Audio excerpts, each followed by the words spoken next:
नमस्कार दोस्तों, आप सभी का स्वागत है आपके अपने YouTube चैनल मैथ्स वर्ल्ड पर। दोस्तों, अभी तक हम लोगों ने पढ़ लिया कि पदार्थ जो है उसको हम लोग दो प्रकार से बांटते हैं। एक तो था कि पदार्थ की भौतिक अवस्था के आधार पर, और दूसरा हमने पढ़ा था कि पदार्थ का जो रासायनिक संगठन है उसके आधार पर भी पदार्थ को तीन भागों में बांटा जाता है। तो हम लोगों ने पढ़ा था कि पदार्थ की भौतिक अवस्था के आधार पर पदार्थ को 5 भागों में बांटा जाता था: ठोस, द्रव, गैस, प्लाज्मा और बोस-आइंस्टाइन कंडेंसेट। और पदार्थ का रासायनिक संगठन के आधार पर भी 3 भागों में बांटा जाता था: तत्व, यौगिक और मिश्रण। आज हम लोग देखेंगे कि पदार्थ के भौतिक आधार पर बांटे या रासायनिक संगठन के आधार पर बांटे। पदार्थ का जो कोई भी अवस्था हो उसमें उसका जो कण होता है, उसका जो अवयव होता है, अणु और परमाणु, उसके बारे में आज हम लोग बात करेंगे। और आज का दूसरा टॉपिक होगा, कोई भी मिश्रण है, मिश्रण को हम लोग एक दूसरे अवयव से अलग कैसे कर सकते हैं। मिश्रण का जो अवयव होता है उसको हम लोग अलग किन किन विधियों से कर सकते हैं। तो आप वीडियो को अंत तक देखना, वीडियो आज का बहुत ही इंपॉर्टेंट होने वाला है। तो चलिए स्टार्ट करते हैं आज का वीडियो। सबसे पहले हम लोग देखेंगे पदार्थ के अवयवी कण, यानी किसी भी पदार्थ में ठोस हो, द्रव हो, गैस हो या कोई भी मिश्रण हो, यौगिक हो, तत्व हो, कोई भी पदार्थ में 2 कण होते हैं, 2 अवयव होते हैं उसका, एक अणु और एक परमाणु। ठीक है, तो सबसे पहले हम लोग अणु यानी कि मॉलिक्यूल के बारे में एक अच्छा खासा पकड़ बनाने का प्रयास करते हैं। तो अणु क्या होता है? अणु क्या है? वह सूक्ष्मतम कण, किसी भी पदार्थ का वह सूक्ष्मतम यानी वह छोटा से छोटा कण जो स्वतंत्र अवस्था में रह सकता है। किसी भी पदार्थ का वह छोटा से छोटा कण यानी वह सूक्ष्मतम कण जो स्वतंत्र अवस्था में रह सकता है, उसको क्या कहते हैं? उसको कहते हैं अणु। रासायनिक अभिक्रिया में भाग नहीं ले सकता। किसी भी पदार्थ का अणु जो है वह रासायनिक अभिक्रिया में भाग नहीं लेता है। अणु रासायनिक अभिक्रिया में भाग नहीं लेता है और पदार्थ के सभी गुण विद्यमान होते हैं। जैसे अगर जल का जो गुण है तो उसके एक अणु में, जल के एक अणु में जल का सारा गुण उस एक अणु में भी रहेगा। यानी कहने का मतलब है कि पदार्थ का जो गुण है उस पदार्थ का जो अणु है उसमें भी सारा गुण विद्यमान रहता है। यहाँ तक आपको समझ में आ गया कि अणु क्या है? रासायनिक अभिक्रिया में भाग नहीं ले सकता है अणु, पदार्थ के सभी गुण विद्यमान होते हैं अणु में, और एक पदार्थ के सभी अणु जो है आकार, आकृति और द्रव्यमान में समान होते हैं।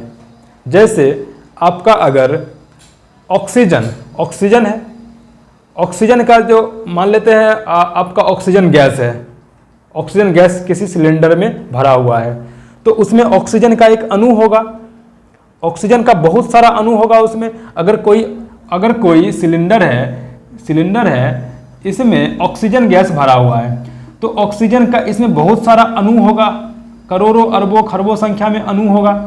तो प्रत्येक अणु का आकार, आकृति और द्रव्यमान सभी क्या होता है? समान होता है। तो यहाँ पर कह रहा है कि एक पदार्थ के, यानी पदार्थ जो है सो सेम होना चाहिए। अगर ऑक्सीजन है तो ऑक्सीजन ही होना चाहिए। अगर हम हाइड्रोजन का अणु के साथ कंपेयर करेंगे ऑक्सीजन के अणु का तो दोनों भिन्न हो जाएगा, हमेशा भिन्न होगा।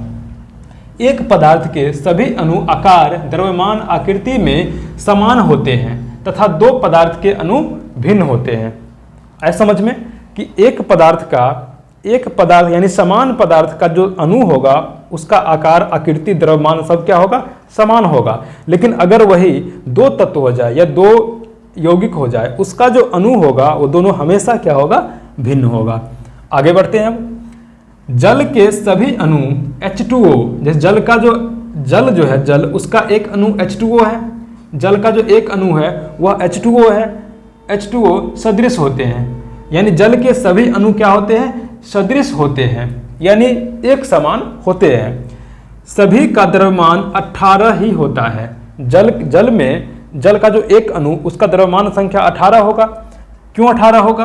क्योंकि हाइड्रोजन का 2 होता है, ऑक्सीजन का 16 होता है, दोनों को जोड़ेंगे तो कितना हो जाएगा? 18 हो जाएगा। तो जल में जितना भी अणु होगा जल का, सभी का द्रव्यमान कितना होगा? 18 ही होगा। अगर NaCl की बात करें, यानी आपका जो नमक होता है, नमक में एक अणु NaCl होता है, यानी सोडियम क्लोराइड, नमक का एक अणु क्या होता है NaCl। तो NaCl, नमक में बहुत सारा NaCl होगा, तो सभी NaCl का जो द्रव्यमान होगा बराबर होगा, आकार आकृति सभी बराबर होगी। सोडियम का द्रव्यमान होता है, सोडियम का कितना होता है 17.5 और क्लोरीन का होता है 35, यानी 58.5 सभी NaCl का द्रव्यमान हो जाएगा 58.5, यानी नमक का सभी अणु का द्रव्यमान भी समान होगा। कहने का मतलब यही हुआ कि किसी भी पदार्थ का जो एक अणु होता है पर उसका जो वह सदृश होता है दूसरे अणु के साथ एक ही पदार्थ का, और अलग अलग पदार्थ ले लेंगे तो वह अलग अलग होगा। जैसे अगर एक अणु ले ले जल का और एक अणु ले ले नमक का, तो दोनों हमेशा भिन्न होगा। अणु के बीच लगने वाले आकर्षण बल को अंतराण्विक आकर्षण बल कहते हैं। जो जैसे यहाँ पर ऑक्सीजन जो था, ऑक्सीजन टैंक में उसके अणु के बीच क्या होगा, उसके अणु के बीच आकर्षण बल काम करता है। प्रत्येक अणु के बीच एक दूसरे को खींचता रहता है, तो उसी अणु को बोलते हैं अंतराण्विक आकर्षण बल। यानी अंतराण्विक कहने का मतलब कि अणुओं के बीच। तो इसी अंतराण्विक आकर्षण बल के कारण पदार्थ की भौतिक अवस्था चेंज होती है। जिस पदार्थ का अंतराण्विक बल बहुत ज़्यादा होता है वह ठोस अवस्था में पाया जाता है, जिस पदार्थ का अंतराण्विक बल थोड़ा सा कम होता है वह द्रव अवस्था में पाया जाता है, और जिस पदार्थ का अंतराण्विक बल बहुत कम होता है वह गैस अवस्था में पाया जाता है। ठीक है। अब अणु भी दो प्रकार के होते हैं। अणु कितने प्रकार के होते हैं? दो प्रकार के होते हैं, तत्व के अणु और यौगिक के अणु। अणु दो प्रकार के होते हैं, एक तो होते हैं तत्व के अणु और एक होते हैं यौगिक के अणु। तो एक ही तत्व के एक से अधिक परमाणुओं से मिलकर जो बनते हैं उसको बोलते हैं तत्व के अणु। एक ही तत्व के विभिन्न परमाणुओं से जो मिलकर बनते हैं उसको बोलते हैं तत्व के अणु। जैसे हाइड्रोजन गैस का एक अणु है जो कि हाइड्रोजन के दो परमाणु से मिलकर बना है, H+H। हाइड्रोजन के दो परमाणु से जो मिलकर बना है उसी को बोलते हैं हाइड्रोजन गैस का एक अणु। ऑक्सीजन के दो परमाणु से मिलकर बना है O2, जो कि ऑक्सीजन गैस का एक अणु है, जो कि तत्व है। ये सब क्या है? तत्व है। अब यौगिक के अणु, एक से अधिक तत्वों के परमाणु जब मिलते हैं तो अणु का निर्माण होता है, उसको बोलते हैं यौगिक के अणु। जैसे मीथेन, ये मीथेन का एक अणु है। क्या है? मीथेन का एक अणु है जिसमें कार्बन का एक अणु है और हाइड्रोजन का चार परमाणु है। दोनों मिलकर के मीथेन का एक अणु का निर्माण किया, जहाँ पर कार्बन जो है सो अलग तत्व है और हाइड्रोजन अलग तत्व है। दोनों तत्व का परमाणु मिल करके एक यौगिक यानी मीथेन का एक अणु का निर्माण किया है। यानी यौगिक के अणु में दो भिन्न तत्व के परमाणु मिल करके अणु का निर्माण करते हैं। जैसे इसमें क्या है, जल में दो हाइड्रोजन का परमाणु है और एक ऑक्सीजन का परमाणु है, दोनों मिल करके जल का एक अणु का निर्माण करते हैं। तो जल क्या है? यहाँ पर यौगिक है, और यौगिक का अणु क्या है? H2O। अब आगे देखते हैं परमाणु। अणु हमने देखा, अणु के बारे में आपको समझ में आ गया होगा। अब हम लोग देखेंगे परमाणु। परमाणु वह सूक्ष्मतम कण है जो स्वतंत्र अवस्था में परमाणु वह सूक्ष्म कण है जो स्वतंत्र अवस्था में नहीं रह सकता है। अणु में क्या था कि स्वतंत्र अवस्था में रह सकता था, लेकिन परमाणु में क्या है कि यह स्वतंत्र अवस्था में नहीं रह सकता।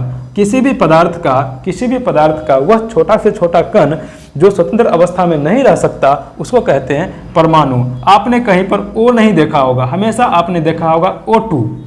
कहीं पर आपने H नहीं देखा होगा, हमेशा देखा होगा क्या? H2। यानी ये जो O है ये परमाणु है, ये स्वतंत्र अवस्था में नहीं रह सकता है, ये हमेशा O2 के फॉर्म में रहेगा। ये हाइड्रोजन परमाणु है लेकिन यह स्वतंत्र अवस्था में नहीं रह सकता है, ये हमेशा H2 के फॉर्म में ही रहता है। यहाँ तक आपको समझ में आ गया। रासायनिक अभिक्रिया में भाग लेता है। जो परमाणु है वह रासायनिक अभिक्रिया में भाग लेता है। कभी भी अणु रासायनिक अभिक्रिया में भाग नहीं ले सकता है। यहाँ तक समझ में आया। पदार्थ के सभी गुण विद्यमान होते हैं। जिस प्रकार से अणु में पदार्थ के सभी गुण विद्यमान थे, उसी प्रकार से परमाणु में भी पदार्थ के सभी गुण विद्यमान होते हैं। डाल्टन के अनुसार परमाणु अविभाज्य था। डाल्टन के अनुसार परमाणु जो था वो विभाजित नहीं किया जा सकता है। डाल्टन जो एक साइंटिस्ट थे, उन्होंने बताया था कि परमाणु को हम विभाज्य यानी परमाणु को हम लोग तोड़ नहीं सकते हैं। परमाणु सबसे छोटा कण है जिसको कि हम लोग विभाज्य नहीं कर सकते हैं। लेकिन आधुनिक आविष्कार के अनुसार परमाणु को विभाज्य किया जा सकता है। आधुनिक आविष्कार के अनुसार परमाणु को विभाज्य किया जा सकता है और परमाणु को विभाज्य करने के बाद इसके बहुत सारे कण प्राप्त होते हैं, जैसे इलेक्ट्रॉन, प्रोटॉन, न्यूट्रॉन, पॉजिट्रॉन और पाइमेसॉन। परमाणु के अंदर में भी बहुत सारे कण होते हैं, जैसे इलेक्ट्रॉन, प्रोटॉन, न्यूट्रॉन, पॉजिट्रॉन और पाइमेसॉन। ठीक है, तो परमाणु को भी विभाज्य किया जा सकता है। लेकिन अगर आपको क्वेश्चन पूछे कि किस साइंटिस्ट ने यह बताया था कि परमाणु अविभाज्य है, तो कौन बताया था? तो डाल्टन ने बताया था। और आपको यह भी पूछा जाएगा एग्जाम में कि परमाणु में मुख्य रूप से कौन कौन से कण मौजूद होते हैं। तो परमाणु में इलेक्ट्रॉन, प्रोटॉन और न्यूट्रॉन मौजूद होते हैं। और इलेक्ट्रॉन, प्रोटॉन, न्यूट्रॉन के बारे में हम लोग एटॉमिक स्ट्रक्चर एक चैप्टर है, उसमें इसके बारे में डिटेल्स में पढ़ेंगे। चलिए आगे क्या है? किसी तत्व के सभी परमाणु समरूप, सदृश किंतु दूसरे तत्व के परमाणु से बिल्कुल भिन्न होते हैं। जैसा अणु में था, सेम वही गुण इसमें भी है। यह एक ही तत्व का सभी परमाणु समान होता है, लेकिन दूसरे तत्व के साथ वह हमेशा भिन्न होता है। अब हम लोग मिश्रण का पृथक्करण देखेंगे। मिश्रण का पृथक्करण यानी अवयवी तत्वों में अलग करना। मिश्रण क्या है? दो या दो से अधिक तत्वों का किसी भी अनुपात में मिलाने से मिक्सचर का निर्माण होता था। तो मिक्सचर में जो हम किसी भी तत्व को मिलाते हैं, तो उसको मिक्सचर में से उसको अलग कैसे करेंगे, मिक्सचर में से सभी तत्वों को अलग कैसे करेंगे, उसके बारे में अब हम लोग देखते हैं। तो पहला विधि है आसवन यानी डिस्टिलेशन मेथड। आसवन विधि, आसवन है पहला में, दूसरा में प्रभाजी आसवन है, तीसरा में भाप आसवन है, चौथा में क्रिस्टलन है, पांचवा में ऊर्ध्वपातन है और छठा में वर्ण लेखन। तो हम लोग बारी बारी से सभी को देखेंगे। तो आसवन विधि में क्या होता है कि इसमें मुख्यतः द्रवों के मिश्रण को पृथक किया जाता है। आसवन विधि से हम लोग लिक्विड का जो मिश्रण है, लिक्विड यानी द्रव का मिश्रण है, उसी को अलग करते हैं। इसमें क्या, इसका जो मेथड है, इसका जो थ्योरी है क्या है कि दो द्रवों के क्वथनांक में अंतर अधिक हो जाए। दो द्रवों के अगर क्वथनांक में अंतर अधिक हो जाए, या अगर कोई 25 डिग्री सी टेम्परेचर पर ही भाप बन जाए और कोई अगर 100 डिग्री सी टेम्परेचर पर भाप बने, तो ये दोनों का मिश्रण किया हुआ है, तो इसको हम लोग आसानी से आसवन विधि से अलग कर सकते हैं। जैसे अगर इसमें क्या होता है कि अगर किसी बीकर में किसी भी बीकर में हम दोनों का मिश्रण ले लेते हैं और नीचे से इसमें क्या करते हैं, गरम करते हैं, तो जो 25 डिग्री सी टेम्परेचर पर भाप बनने वाला था वो तो पहले भाप बन के ऊपर आ जाएगा और इस नली के द्वारा इस दूसरे बीकर में आ जाएगा। और जब सारा अवयव जो 25 डिग्री टेम्परेचर पर भाप बन रहा था, वो सारा अगर इसमें आ जाए, तो यहाँ से इसको बंद कर देते हैं और इसको क्या करते हैं, संघनित करते हैं, यानी इसको फिर से लिक्विड स्टेट में ले आते हैं, तो दोनों अलग अलग हो जाता है। तो इसमें ये जो आसवन विधि है, इसमें दो स्टेज में काम होता है। एक होता है वाष्पन और एक होता है संघनन। ठीक है, तो यहां तक आपको समझ में आ गया। चलिए अब दूसरा नंबर देखते हैं, प्रभाजी आसवन यानी फ्रैक्शनल डिस्टिलेशन। तो आसवन में क्या था कि क्वथनांक में काफी अंतर होता था, लेकिन प्रभाजी आसवन में क्या है कि दो द्रवों के क्वथनांक में कम अंतर होता है। अगर दो द्रवों के क्वथनांक में बहुत ही कम अंतर हो, तो हम लोग प्रभाजी आसवन मेथड से उसको शुद्ध करते हैं, उसके अवयव को अलग अलग करते हैं। जैसे भूगर्भ से निकाले गए खनिज तेल से हम लोग पेट्रोल, डीजल, मिट्टी का तेल आदि इसी प्रभाजी आसवन मेथड से हम लोग प्राप्त करते हैं। समझ में आ गया? आपको एग्जाम में भी आता है कि खनिज तेल से पेट्रोल किस मेथड से हम लोग निकालते हैं, तो ये हो जाएगा प्रभाजी आसवन यानी फ्रैक्शनल डिस्टिलेशन। अब 3 नंबर है कि भाप आसवन, स्टीम डिस्टिलेशन। कार्बनिक पदार्थों का पृथक्करण इसमें क्या होता है, भाप आसवन से कार्बनिक पदार्थों का पृथक्करण होता है, यानी कार्बनिक पदार्थों को हम लोग शुद्ध करते हैं भाप आसवन विधि से। जल में अघुलनशील परंतु वाष्प में वाष्पशील पदार्थों का इसमें क्या होता है, पृथक्करण किया जाता है। वैसा पदार्थ जो जल में अघुलनशील हो परंतु वाष्प में वाष्पशील हो, जैसे अगर इसमें क्या होता है कि अगर किसी बर्तन में ऐसा मिक्सचर रखा हुआ है, किसी बर्तन में ऐसा मिक्सचर रखा हुआ है जो पानी में तो अघुलनशील है, जो पानी में तो अघुलनशील है, लेकिन वाष्प में जैसे उसको भाप में डालेंगे तो भाप के साथ वो मिल जाएगा। तो इसमें क्या होता है कि जैसे भाप डालते हैं इसमें, तो भाप के साथ मिल करके वस्तु वो दूसरा अवयव बाहर हो जाता है और एक अवयव इधर बच जाता है, यानी कि आपका अवयव जो है अलग अलग हो जाता है। इससे भाप आसवन से हम लोग एसीटोन, मिथाइल एल्कोहल, एल्डिहाइड का शुद्धिकरण करते हैं। एसीटोन, मिथाइल एल्कोहल और एल्डिहाइड का शुद्धिकरण करते हैं। कार्बनिक पदार्थ कहने का मतलब होता है दोस्तों कि वैसा पदार्थ जिसमें कार्बन मौजूद हो, वैसा पदार्थ जिसमें कार्बन मौजूद हो उसको बोलते हैं कार्बनिक पदार्थ। अब चौथा नंबर पे है क्रिस्टलन यानी क्रिस्टलाइजेशन।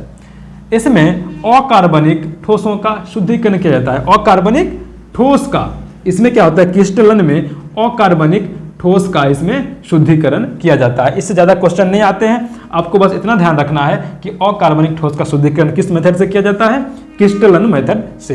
5 नंबर में ऊर्ध्वपातन यानी सब्लिमेशन।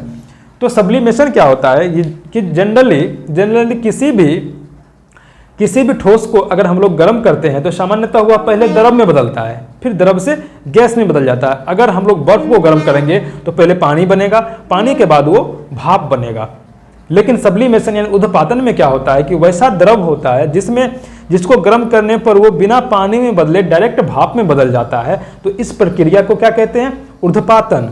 इस प्रक्रिया को कहते हैं ऊर्ध्वपातन। और वैसे पदार्थ जो डायरेक्ट ठोस से गैस में बदल जाए उसको कहते हैं सब्लिमेट। उसको क्या कहते हैं, सब्लिमेट यानी ऊर्ध्वपातज। उस पदार्थ को क्या कहते हैं, ऊर्ध्वपातज। तो ऊर्ध्वपातन में क्या है कि ठोस से डायरेक्ट वाष्प में परिवर्तन होता है गर्म करने पर, और फिर ठंडा करने पर डायरेक्ट वाष्प से ठोस में परिवर्तित हो जाता है। तो ये प्रक्रिया को कहते हैं ऊर्ध्वपातन। ऐसे पदार्थ को ऊर्ध्वपातज यानी सब्लिमेट कहते हैं। इस क्रिया को ऊर्ध्वपातन यानी सब्लिमेशन कहते हैं। इस विधि से ऐसे ठोसों का पृथक किया जाता है जिसमें एक सब्लिमेट होता है तथा दूसरा नहीं। सब्लिमेट कहने का मतलब जैसे कोई दो है, कोई इस बर्तन में कोई 2 पदार्थ मिला हुआ है, 2 या 2 से अधिक पदार्थ, और उसमें एक पदार्थ जो है, एक पदार्थ सब्लिमेट है यानी उसको गर्म करने पर डायरेक्ट गैस में बदल जाएगा, और दूसरा पदार्थ क्या है कि उसको गर्म करने पर लिक्विड में बदलेगा।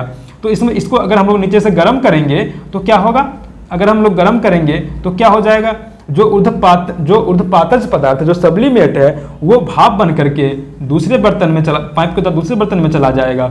लेकिन जो ऊर्ध्वपातज नहीं है वह इसी बर्तन में लिक्विड के फॉर्म में रह जाएगा, यानी दोनों फिर से अलग अलग हो जाएगा। अब इसका एग्जाम्पल है कि कपूर जो होता है ऊर्ध्वपातज होता है, सब्लिमेट होता है। कपूर को आप गर्म करेंगे तो वो बिना पानी में बदले डायरेक्ट बिना लिक्विड में बदले डायरेक्ट गैस में बदल जाता है। नेफ्थलीन और अमोनियम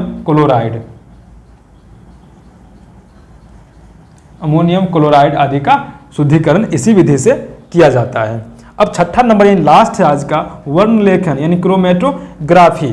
यह जो है अधिशोषण क्षमता के आधार पर क्रोमेटोग्राफी जो है सो किसी भी पदार्थ का अधिशोषण क्षमता यानी कोई पदार्थ जो है कितना जल्दी किसी में अधिशोषित हो जाती है, अवशोषित हो जाती है, तो उसके आधार पर यह काम करता है। जैसे अगर 2 पदार्थों का यहाँ पर मिश्रण है और दोनों का अधिशोषण क्षमता जो है, दोनों का अधिशोषण क्षमता अलग अलग है।